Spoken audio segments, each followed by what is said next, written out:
Bonjour et bienvenue dans ce cours dédié au leadership féminin. Je suis Bella Zevounou, consultante formatrice en leadership et en genre, présidente de l'ONG Women's Leadership for Sustainable Impact, WOLSI. Je suis ravie de vous embarquer avec moi dans cette aventure où ensemble nous allons explorer les différentes facettes du leadership féminin.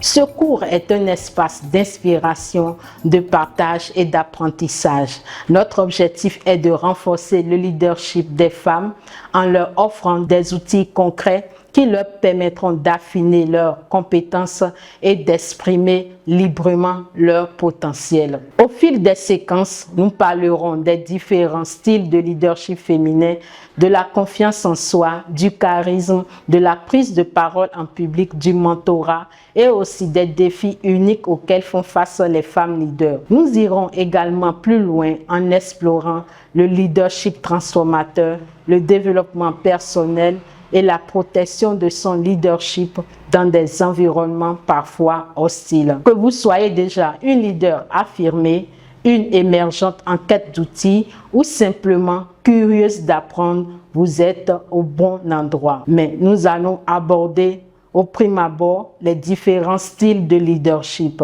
Mais avant, c'est quoi le leadership? Le leadership est la capacité d'un individu à influencer, motiver et guider un groupe de personnes vers l'atteinte des objectifs communs. Le leadership n'est pas seulement diriger, mais aussi inspirer. Un bon leader donne du sens, crée l'engagement et favorise la cohésion. Qu'entend-on par leadership féminin? Le leadership féminin est cette capacité qu'a une femme à mener ou conduire d'autres individus ou une organisation dans le but d'atteindre certains objectifs. On dira alors qu'une femme leader est celle-là qui est capable de guider, d'influencer et d'inspirer, bref, de gérer des ressources humaines. Le leadership féminin anticipe les crises et s'inscrit dans l'action. Il est beaucoup plus naturel et plus équitable puisque les expériences sociales et culturelles des femmes influencent naturellement leur façon de diriger leurs équipes. On entend souvent parler du leadership comme d'un modèle unique, mais en réalité, il existe plusieurs manières de diriger, d'inspirer et d'accompagner les autres. Ainsi, les styles de leadership féminin ne s'écartent pas trop de ceux masculins. Nous avons le style participatif ou collaboratif qui permet d'impliquer son équipe dans des décisions, favorise l'intelligence collective. Le leadership charismatique permet, lui, d'incarner une présence forte qui suscite l'adhésion et l'inspiration. Quant au leadership démocratique, il permet de valoriser la transparence et l'équité dans la prise de décision. Le leadership bienveillant permet de mettre l'accent sur l'écoute, l'empathie et le développement des autres. Le leadership transformateur, c'est une approche qui vise à inspirer et à motiver les équipes au-delà de leurs simples tâches. Il donne plutôt une vision claire, crée de l'engagement et suscite un sentiment de mission partagée. Ce style de leadership ne se contente pas de gérer ou de maintenir l'existant. Il inspire, il motive et il pousse les autres à donner le meilleur d'eux-mêmes en créant un véritable changement. Abordons à présent le leadership inclusif. C'est ce leadership qui permet de diriger, qui reconnaît et valorise les différences de genre telles que les cultures, la race, le sexe, les générations, etc. Un leadership inclusif ne cherche pas à uniformiser plutôt, mais priorise la diversité qui renforce ses qualités. Parlons à présent de l'intelligence collective qui est cette capacité d'un groupe à réfléchir, innover et résoudre des problèmes ensemble. De nombreuses études ont montré que les femmes leaders adoptent souvent des styles plus collaboratifs, plus inclusifs et plus transformateurs. Cela ne signifie pas que du coup toutes les femmes dirigent de la même manière, mais elles s'inspirent de leur éducation de base, leur expérience sociale et culturelle qui influencent leur manière de gérer les équipes. Le plus important est de rester fidèle à ces valeurs tout en apprenant à adapter son style aux situations et aux personnes qu'on dirige. Ce qui amène chaque femme leader à porter en elle son style de leadership qui lui est propre, authentique, unique et précieux. Mais pour pouvoir mieux développer son style de leadership, il nous faut développer notre confiance en soi et notre charisme. Nous allons à présent aborder ces deux piliers essentiels pour tout leader.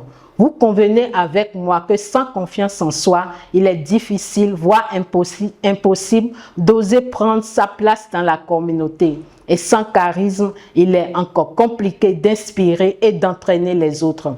Il est alors crucial de savoir que ces deux qualités ne sont pas innées chez un leader. Elles s'acquièrent et se cultivent dans le temps. La confiance en soi, c'est quoi concrètement? C'est le fait de croire en sa valeur et en ses compétences. Beaucoup de femmes leaders se heurtent au syndrome de l'imposteur.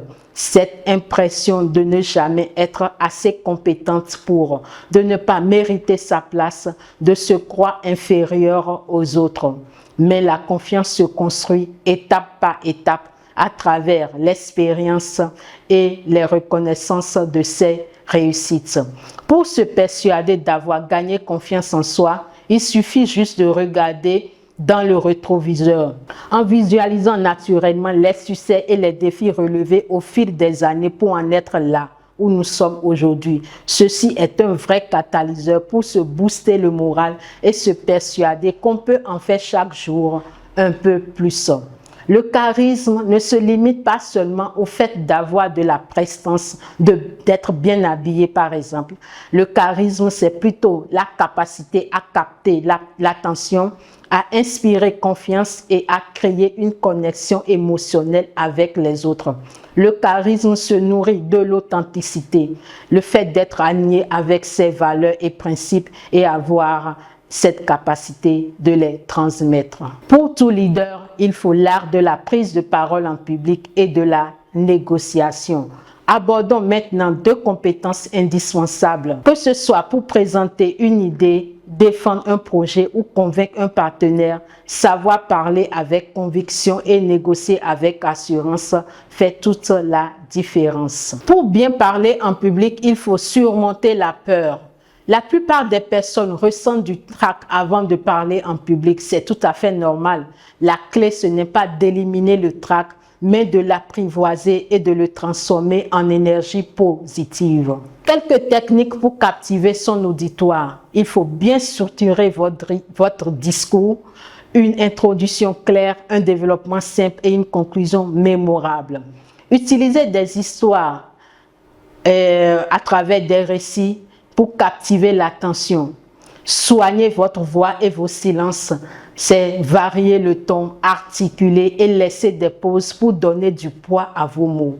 Le langage corporel, il faut adopter une posture ouverte. Regardez votre public droit dans les yeux. Concernant l'art de la négociation, sachez que négocier, ce n'est pas gagner contre l'autre.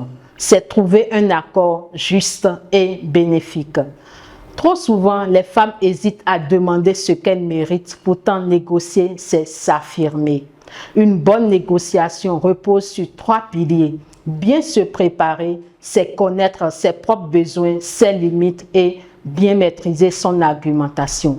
Écouter activement, comprendre les attentes de l'autre partie. Rester ferme mais ouverte permet de défendre vos intérêts tout en cherchant un terrain d'entente. La parole et la négociation sont des outils puissants. Chaque fois que vous prenez la parole, vous avez le pouvoir d'inspirer, de convaincre et de transformer. Nous allons explorer un sujet fondamental pour tout leader qui veut progresser et aider les autres à grandir. Il s'agit du mentorat. Le mentorat, c'est une relation entre une personne expérimentée qui est le mentor et une personne en développement qui est la mentorée. Contrairement au coaching qui est plus technique et axé sur des objectifs précis, le mentorat est une relation humaine de transmission, de conseils et de soutien. Quelques bénéfices du mentorat. il y en a aussi bien pour la mentorée que le mentor. Le mentorat permet à la mentorée d'accélérer son apprentissage, de gagner en confiance plutôt et en visibilité, de s'inspirer d'un modèle concret. Les bénéfices du mentorat pour le mentor permettent de valoriser son expérience, lui permet de contribuer à faire émerger une nouvelle génération de leaders, de se développer soi-même ses perspectives grâce aux échanges. Mais comment trouver son mentor? Pour trouver son mentor, il faut identifier ses besoins. De quoi avons-nous réellement besoin? Un soutien émotionnel, des conseils techniques, une aide à la prise de décision par exemple. Cherchez dans votre réseau votre mentor. Parmi vos collègues, votre association, vos réseaux féminins ou non, des plateformes de mentorat, osez demander. La plupart des mentors acceptent volontiers de partager leurs expériences si la demande est claire et respectueuse. Quelques conseils pour une relation de mentorat réussie. Il faut la clarté, c'est-à-dire ensemble, le mentor et la mentorée vont définir les attentes et les objectifs du mentorat. Prévoir des rencontres ou échanges réguliers, créer un climat où l'on peut se livrer sans crainte de jugement. Et enfin, le mentor guide, mais la mentorée doit savoir qu'elle reste actrice de son développement. Le mentorat est bien plus qu'une transmission de savoir. C'est une relation qui nourrit les deux parties et qui crée un cercle vertueux de leadership. Nous allons vous présenter à présent un sujet délicat mais incontournable, les défis spécifiques auxquels font face les femmes leaders. Car si les femmes accèdent de plus en plus à des postes de responsabilité, elles doivent aussi surmonter des obstacles uniques liés aux stéréotypes, aux attentes sociales et parfois aux résistances dans leur environnement. Quels sont les stéréotypes de genre auxquels les femmes sont confrontées? Les femmes leaders sont parfois perçues comme autoritaires, voire insupportables, si elles s'affirment ou pas assez solides si elles adoptent un style plus empathique. Ces doubles standards créent une pression supplémentaire pour la femme leader. Une femme qui dirige fermement est jugée d'autoritaire, là où un homme serait qualifié de leader naturel, voire applaudir. L'autre défi, c'est la conciliation entre vie professionnelle et personnelle. Beaucoup de femmes doivent trouver l'équilibre entre responsabilité professionnelle et obligations familiales.